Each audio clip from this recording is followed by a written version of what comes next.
विधानसभेला महायुतीमध्ये राष्ट्रवादी 80 जागांची मागणी करेल असं अनिल पाटील यांनी म्हटलंय। विधानसभेला आम्हाला 80 जागा मिळतील असं देखील अजित पवार गटाचे नेते आणि मंत्री अनिल पाटील यांनी म्हटलंय।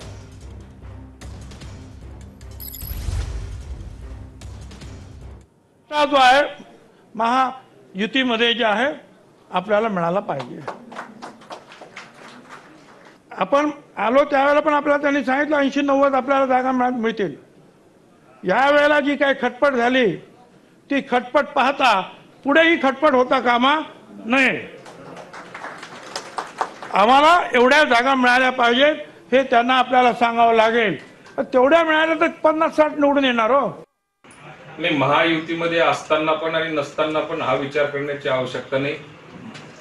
जवळपास आता क्रायटेरिया ठरलेला आहे आणि त्या ठरलेल्या क्रायटेरियामध्ये आमची अशी अपेक्षा आहे, जरी भुजबळ साहेबांनी 90 जागांची मागणी मागच्या आमच्या एका मेळाव्याला केलेली असेल तरी सुद्धा 80 जागा ह्या राष्ट्रवादी काँग्रेस पक्षाने लढवल्या पाहिजे।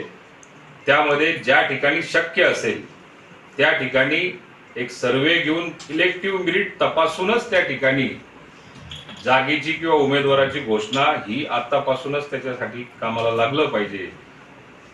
80 जागा राष्ट्रवादी काँग्रेस पक्ष त्या ठिकाणी मागणी करेल आणि तेवढ्या आम्हाला मिळतील।